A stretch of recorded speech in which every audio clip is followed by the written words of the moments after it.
much. Thank you for being here and inviting my daughter and myself. And the time is? Time again, 7:35. 7:34. Something like that. Okay.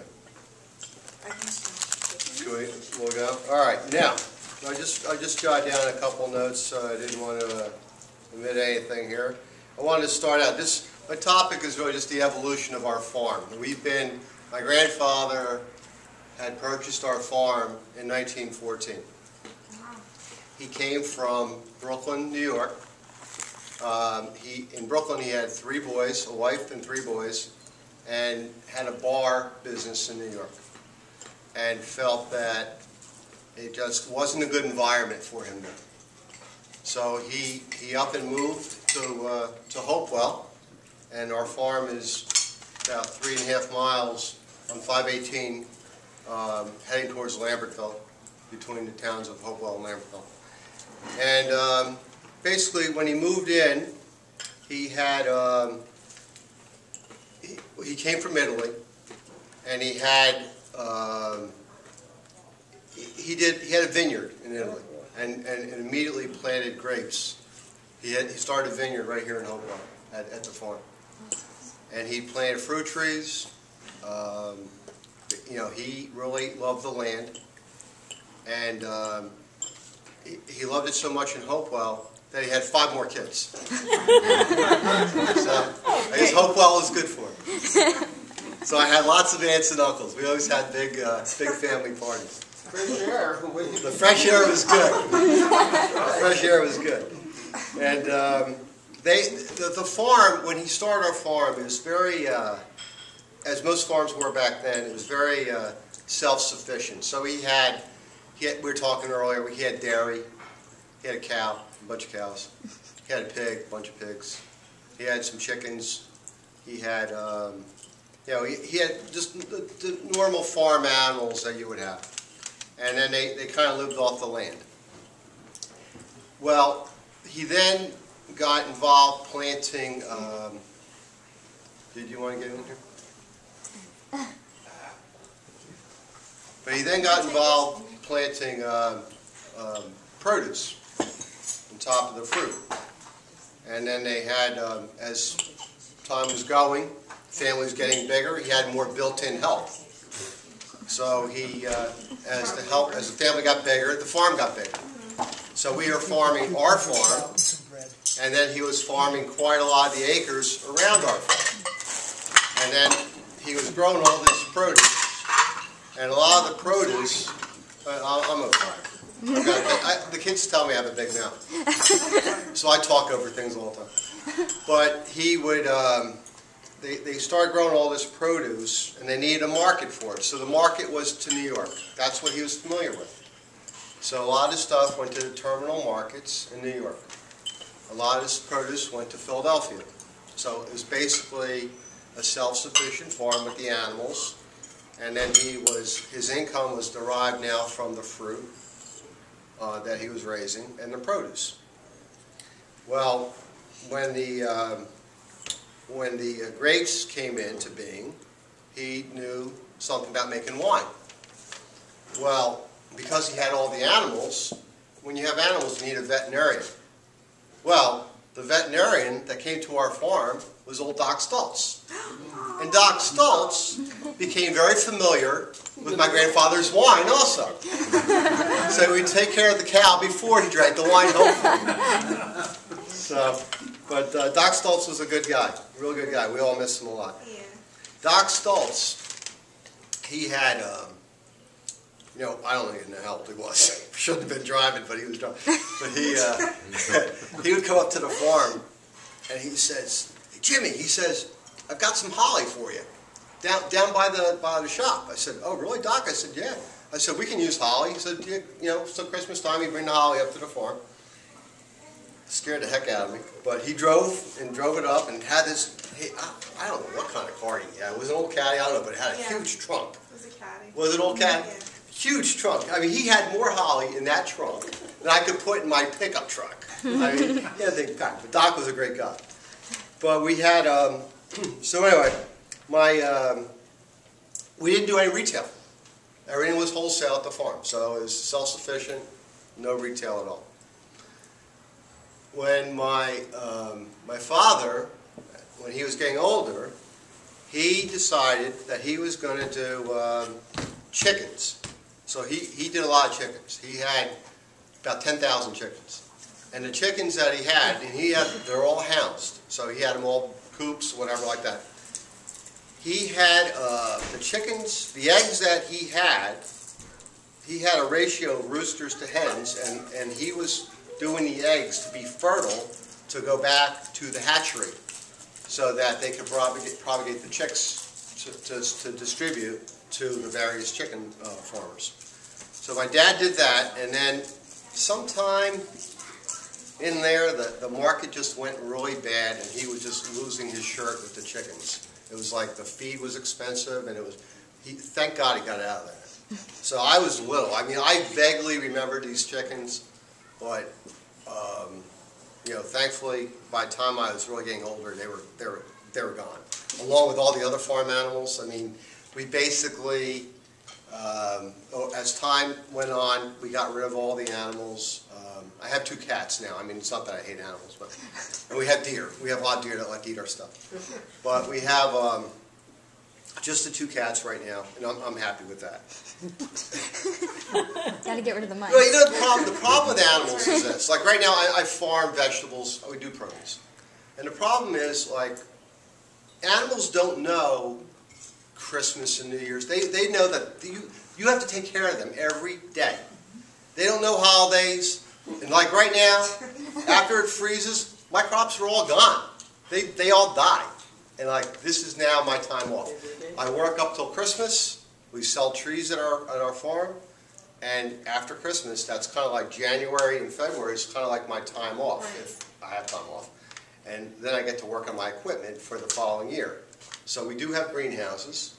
So we grow all of our own plants. I start from seed. I do that because I was unable to buy. My father, back in the day, used to buy the certain varieties of plants, and they always came from down south. Like Georgia was a big state for growing transplants.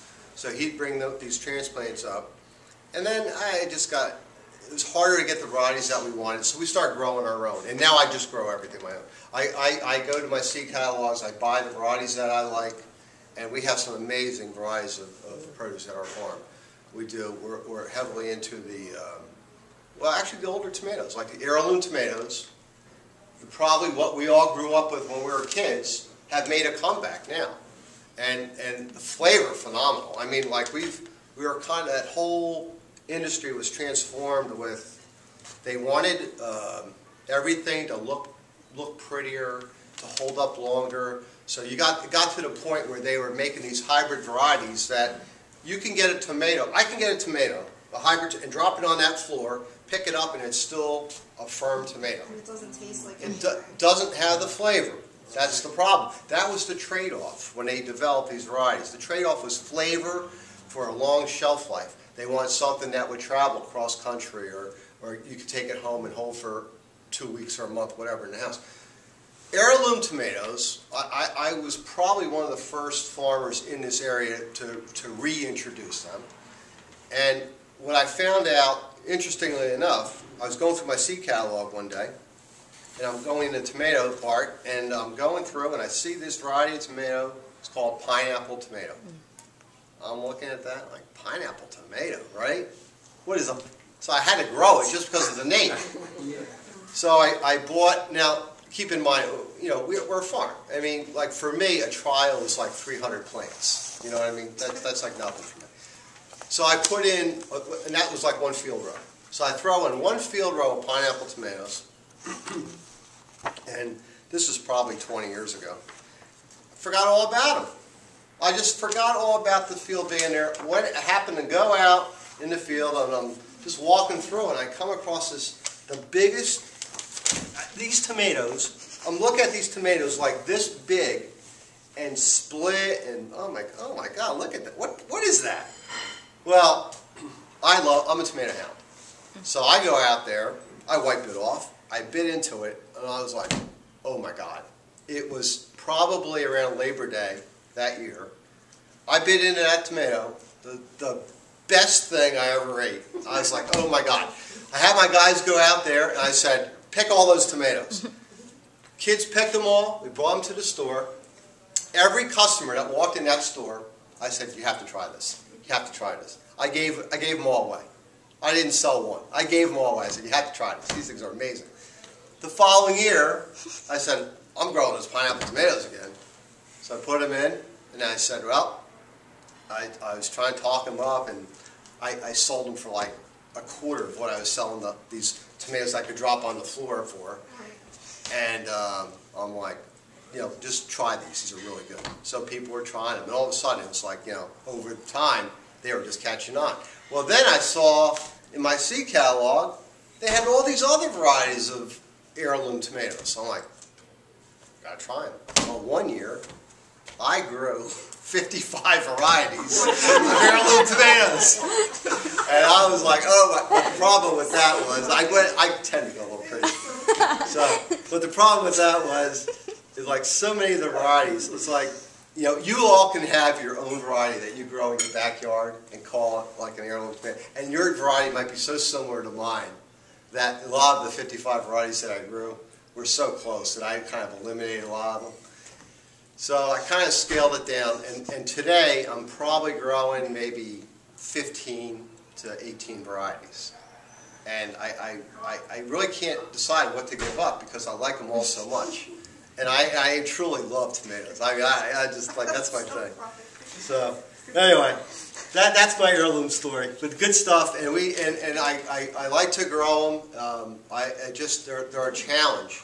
And the funny thing was too, it's like growing heirloom tomatoes and trying to make money. That's a tough thing because the problem with an heirloom is the plants will literally they'll get that tall. They'll get 6 foot tall, no problem. You could have a 6 foot tall plant and have 3 tomatoes on it. And the problem with them is that, and this is why they develop these hybrids that we drop on the floor that don't break. Because the problem with heirlooms is that they're very sensitive to like the heat. Heat kills them. When it gets to be like upper 80s, 90, 95, 100 degrees, you can go out there and you can have a plant that big. And I mean, we irrigate with drip irrigation. I'll have a plant that big, beautiful green leaves, and every flower, when it gets to be 90 degrees for 2 days, they burn right off. And that's your crop. That's the problem. Right, Bob? That's the problem with heirlooms. Yes. The hybrid tomatoes, I can put a hybrid tomato in. They'll get that. We stake everything. Every tomato on our farm is staked up. Nothing's on the ground. We do raised beds, drip irrigation, and stakes. My kids hate that, but too bad. Not me. The hybrid tomatoes get this big, and I can pick probably 50 good tomatoes off of one hybrid plant, which will way outproduce, how many heirloom plants? I couldn't even tell you.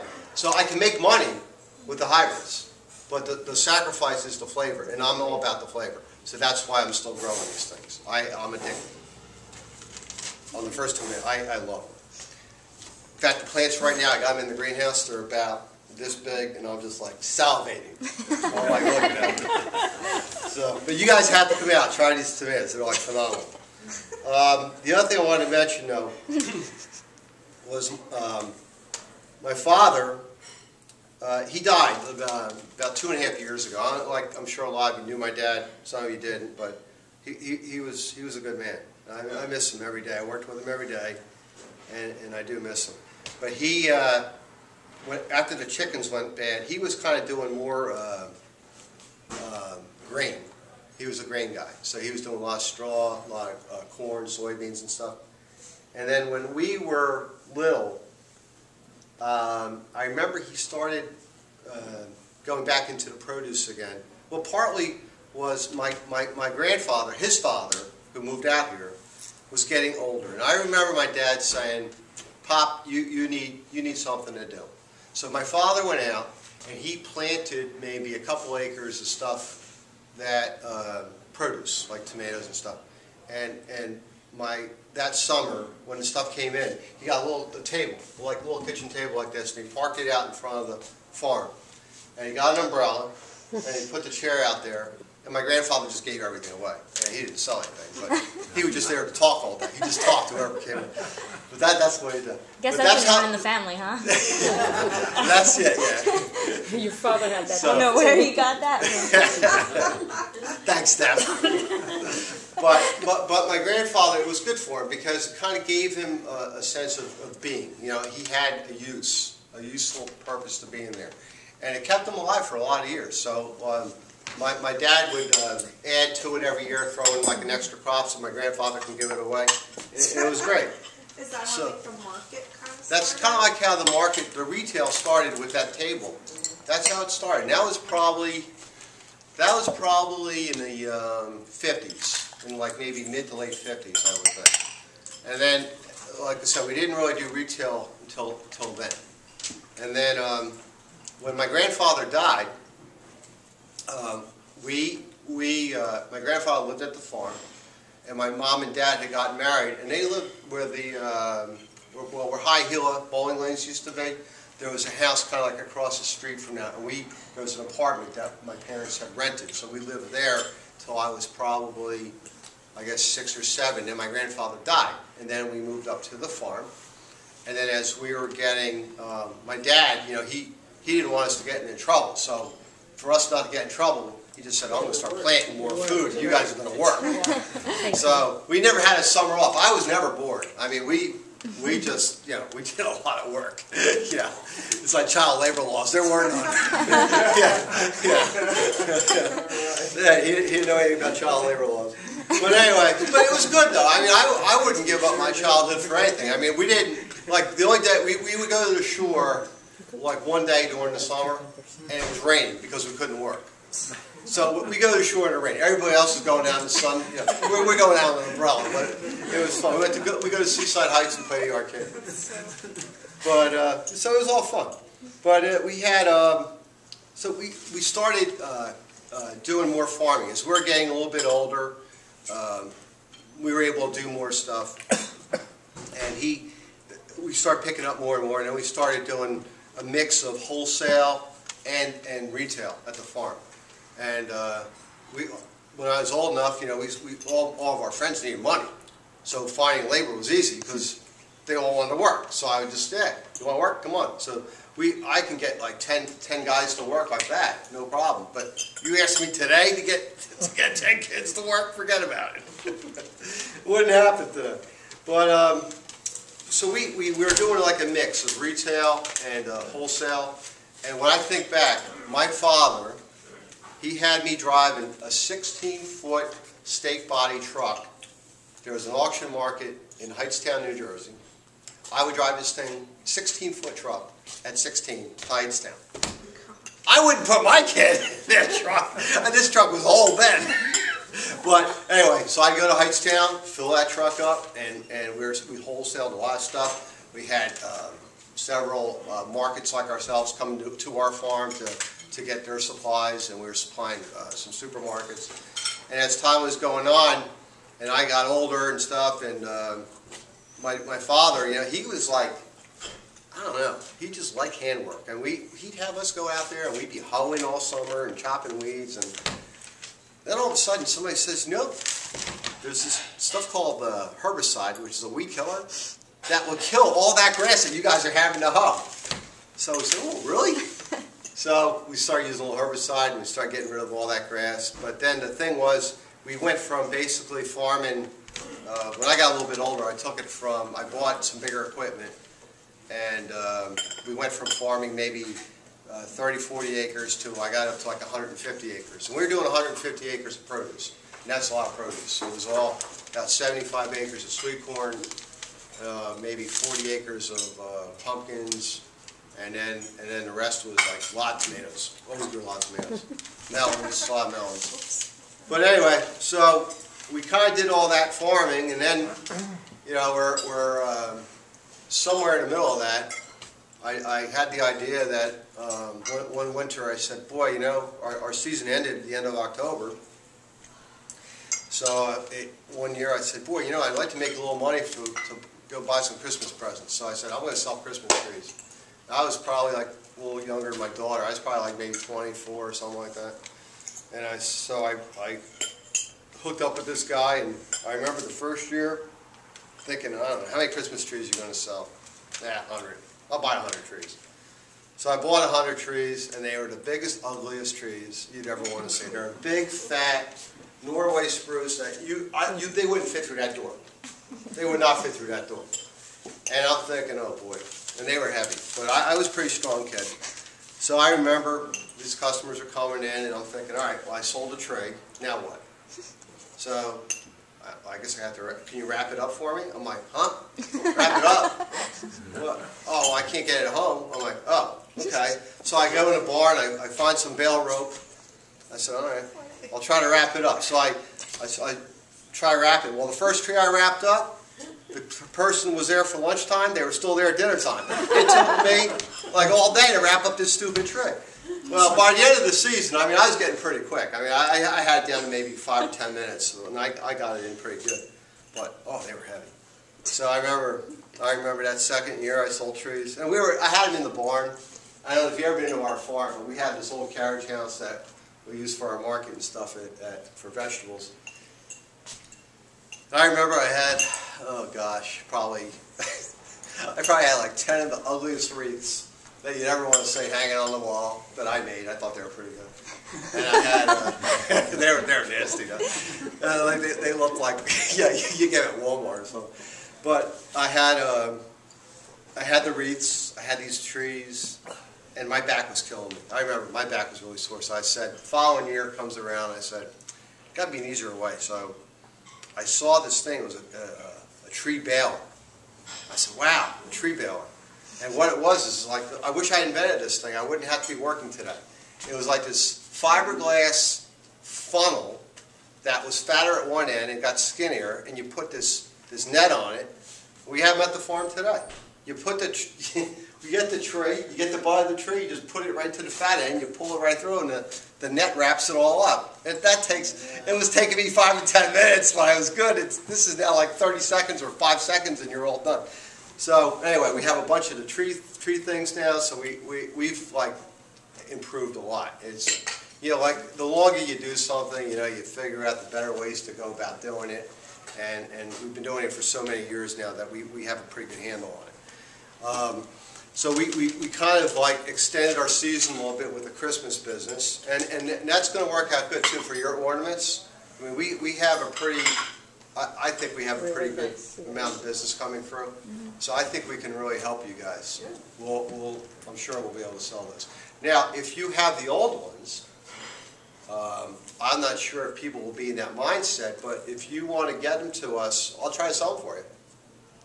And we can we have pretty good action probably from spring on. So if you give me a handful of them, maybe we sell them.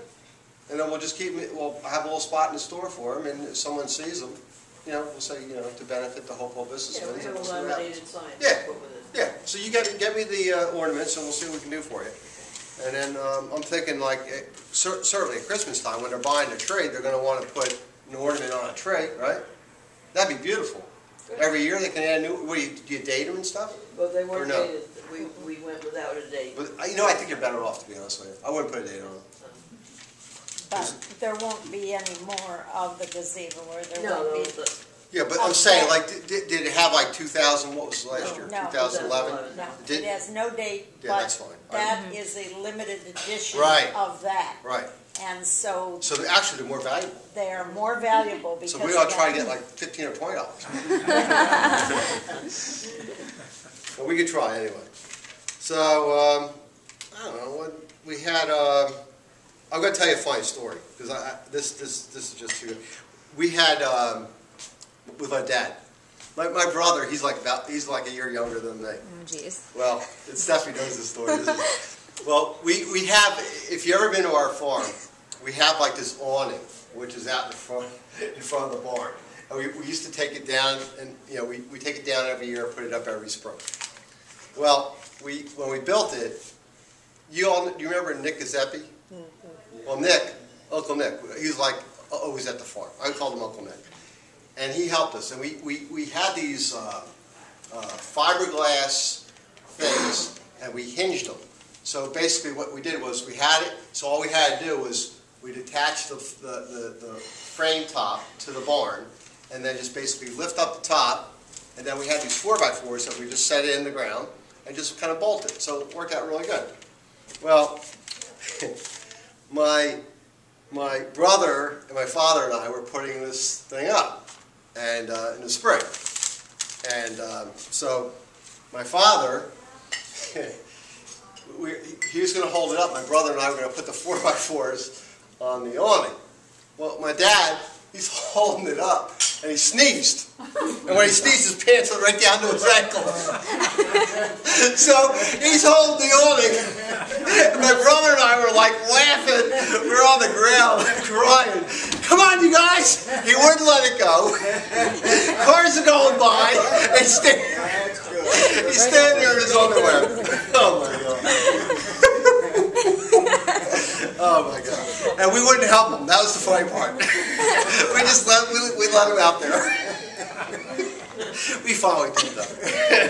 We weren't that cruel. You got a camera. Oh yeah, that seriously, that would have been a video. That would have been the funniest video. That was not an isolated incident. That's the funny part. He did God. it again in the casino in Atlantic City a My few years later. mom and dad were in Atlantic City, and he sneezed the same thing, and she just kept walking. I don't know that.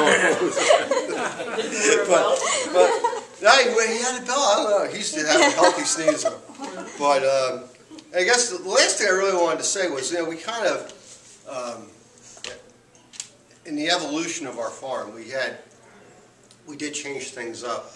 And then even at the Christmas, what we did too was in 1998, I had to actually write it down. I couldn't remember the exact year, but I had to look it up. In 1998, we went with this tree system called Stand Straight. And what Stand Straight was, it was just this system. Well, in 1997, let me just back up 1 second. 1997, a lady comes to my farm. She says to me, I love your trees, she says, but can you drill it for me? And I'm like, yeah, I guess so. So she says, it's got to fit this pin. So she gives me this little plate with a pin, about the size of my finger. And she says, it has to fit on that. So I'm looking at it, I'm like, yeah, all right. I go in my shop and I get a wood bit. I said, man, looks about like it. So I get a hand drill. I lay the tree on its side and I just drilled a hole in it. So I said, all right, got a hole in it. So I said, so what are you going to do? She said, well, that pin, it's got like these legs or something. And she wasn't real clear about it.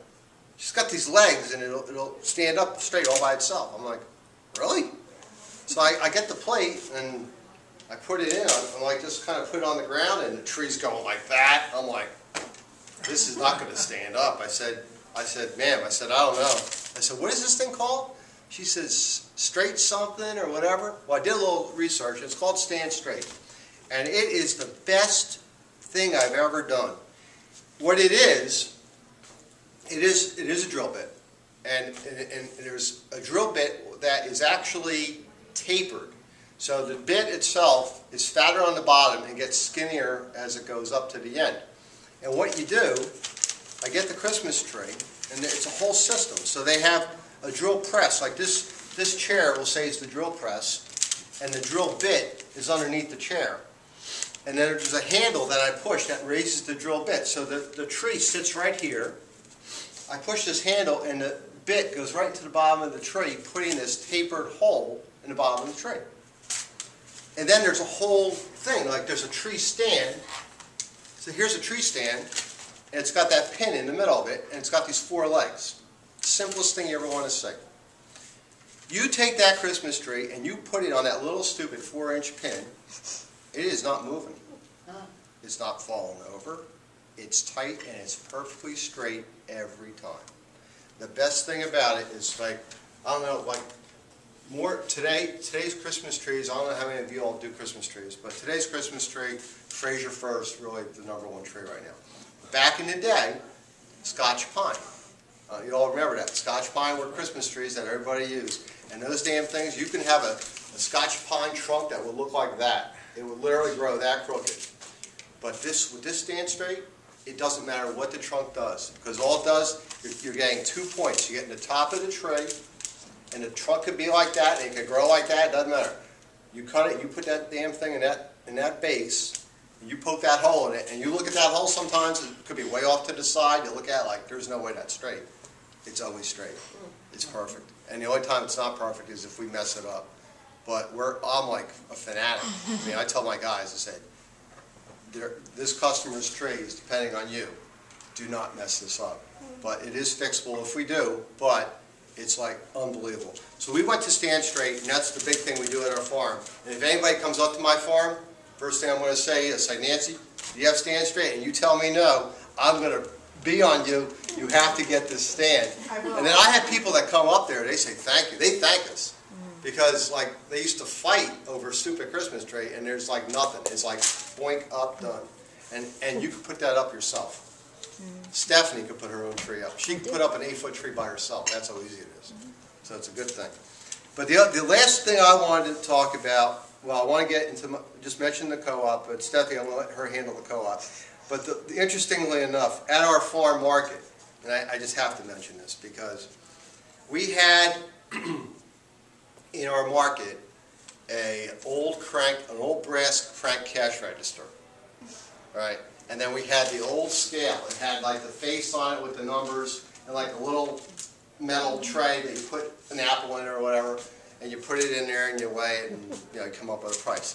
Now, this is funny. It's sad but funny.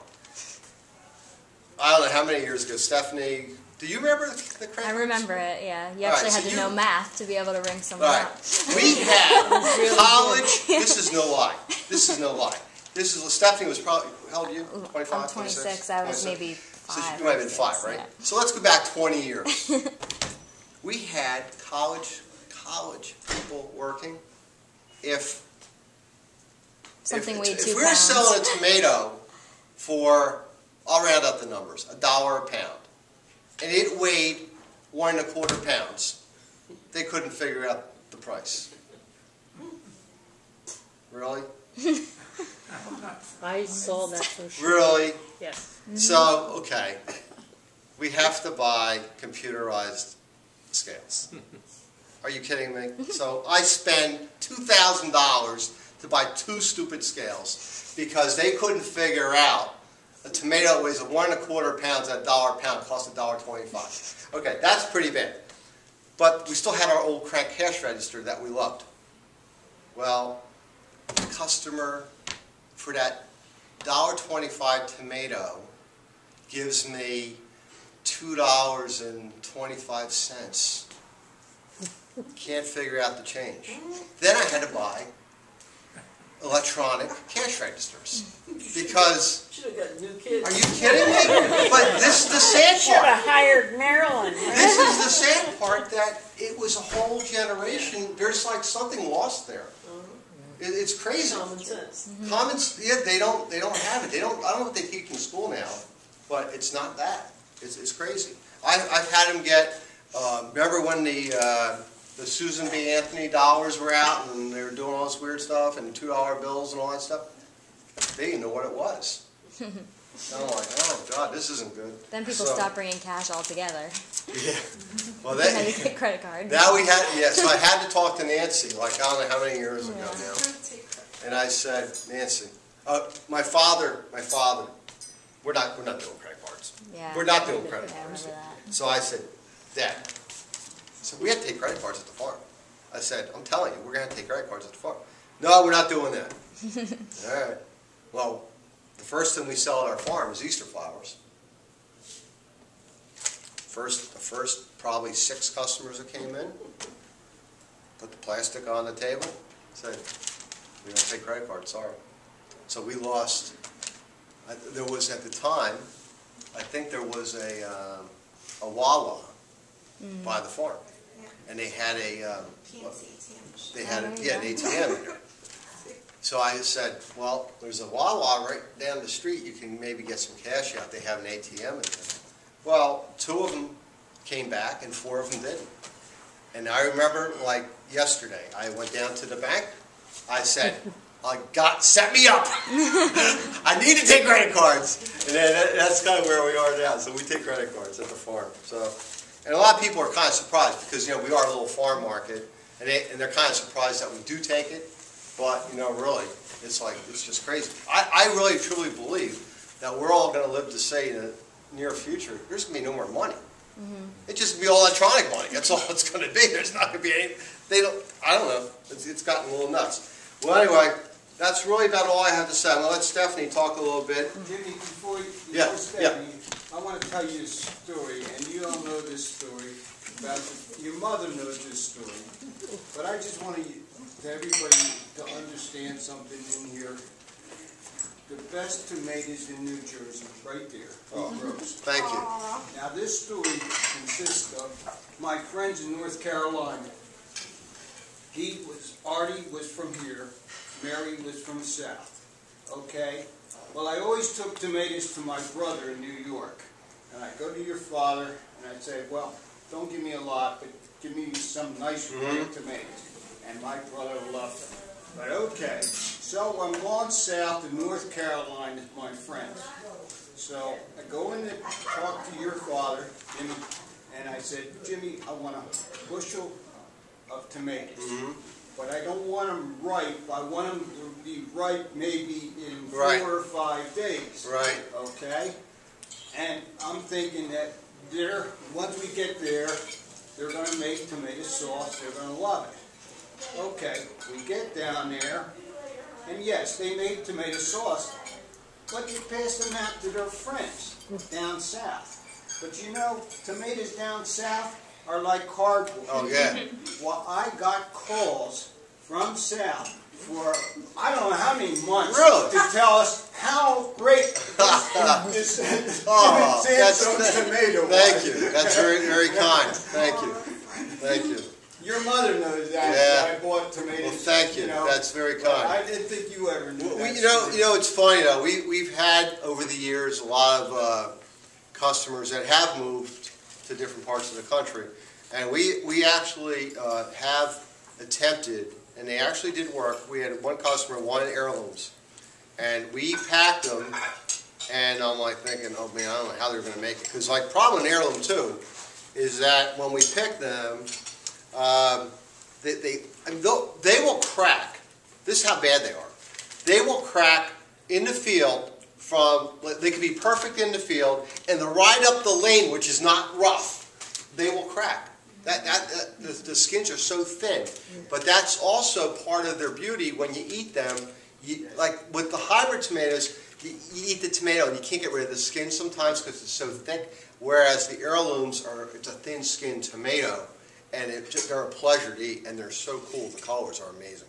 So, but anyway, Steffi, I'm going to let her take over. I'm only going to talk for a couple minutes because I know it's time for But this is really important to listen about Samsung Fun. Right. Well, as you can see, only his grandfather was the talkative one in the family. So, I don't know. We might be here all night if we keep him up here. But basically, I started working at the farm as soon as I was, old enough to see over the counter and make change, which I was 5 when I could make change. So, started waiting on customers and stuff. And actually, when I was born, my birth announcement was on one of my dad's pumpkins. It was. I painted my name and birth date and weight and stuff like that. Took a picture, sent that out. So, so naturally, my first job at the farm was painting pumpkins, and I was teaching people how to paint and selling my little painted pumpkins, and it just kind of went on from there. And you were like 5, I think. Yeah. So I worked there through college pretty much, and really wasn't even looking for a job when I got out of college. I majored in business. I was going to help with the farm and everything, and jobs just started finding me. So I moved on and got married and moved to South Jersey, so that's where I am now. And wish I could get up here more often, but started kind of over the summer doing some different things that I could do remotely a little bit, working on the website, doing things like that. So last summer we started a program to sell some of our stuff to restaurants. So we came up one day and my dad and I got in the truck with a bunch of stuff, and we drove around Hopewell and Lambertville and stopped at all the restaurants, and we had the chefs and the owners come out and get in the truck, and we said, you know, he was giving out sample trays of the heirloom tomatoes and different exotic eggplants and all kinds of cool stuff that he has, and we started, you know, emailing out price lists, and restaurants could place orders, and he would deliver the stuff the next day. So we kind of started that, and then the next thing we started talking about was the idea of having a co-op,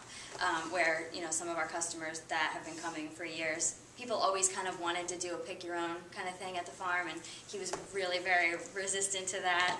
You know, people can be a bit destructive when they don't know what they're doing. So we've already put a little caveat in the co-op that people are going to have to listen to a boring, long lecture from my father about how to pick stuff. So he's going to have to take everybody out and show them what to do in the field. But basically what we're doing, I have a little bit of information. It's all up on the website.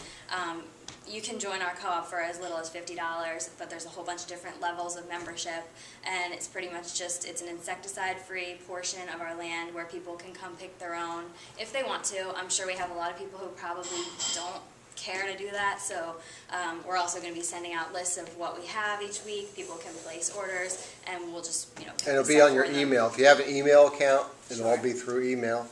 And every Monday, whoever joins, our members will get the availability and the pricing, and can place an order or pick their own. This is our first year doing this, so we're going to kind of, it's going to be an experiment as we go. But so far, it's, I think, gone really well. We had a kickoff event a couple months ago. We had a lot of people come out.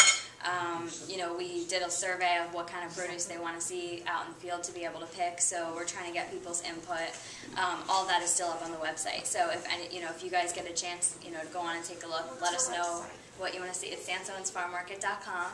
And then this is, I just brought little things for everyone to take that has information on the co-op and the website and stuff. And I started a blog just last week, which, you know, is going to be interesting because I'm doing some videos and stuff like that. So I have some funny videos of my dad on there and some pictures and different things. Yeah, so you may want to omit that one. I don't. No, it's good. It's good. And the web traffic has gone way up in the last few days. Oh, great! Wonderful. So it should be cool. We're gonna, you know, my new job down in Glassboro is wonderful, and I have Fridays off in the summer because I work for a state school. So I'll be up here on Fridays taking videos and doing all kinds of stuff on the farm, and hopefully getting some new members for our co-op. So that's really pretty much it. So I'll leave. Yeah, if you know of anyone that might be interested in what we're doing, we would appreciate a lot if you could, you know, give them the information, or they can contact us. Stephanie's did a great job with our website, and all the information is available on that. And so if you know anyone that may be of interest, please send them on by. We'd appreciate it a lot. You get like discounts for you when you join the Right, co-op. yeah. The first level of membership is pretty much just like to become a member and be able to come and pick your own. The other levels, which are the higher levels of membership, basically what we're doing is you can sort of buy, I won't call it a share, it's not really a share like other co-ops, but you can give us whatever level of money you want to up front, and we give you a gift card with basically just bonus money added onto it at a higher percentage depending on which level you join. So, you know, for example, you can do 250, 500, depending on how much money you'll spend. It can be used on anything on the farm. So we have people, you know, starting now who come in and buy flowers and landscape their houses, who will spend that much money in a day. So you can certainly do, you know, join the co-op for that as well. It doesn't have to be just for produce.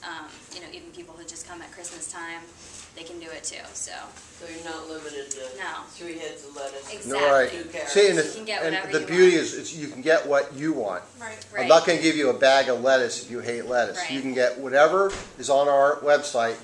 If it looks good to you that week, you can get it. If it doesn't, you don't have to get anything. Yeah, you know, I think this idea was kind of born because a lot of our customers at the farm are members of other co-ops, and they would come in complaining that they went to whatever co-op they're a member of and they got 3 bags of radishes, you know, and they're like, what am I going to do with 3 bags of radishes, and I need some corn and tomatoes, you know, so we wanted to do something that isn't like that, and we want our customers to be able to get anything they want. And so. we offer a lot of different things, and like in the buy-up levels, the only thing we ask is that you use it up by the end of the year.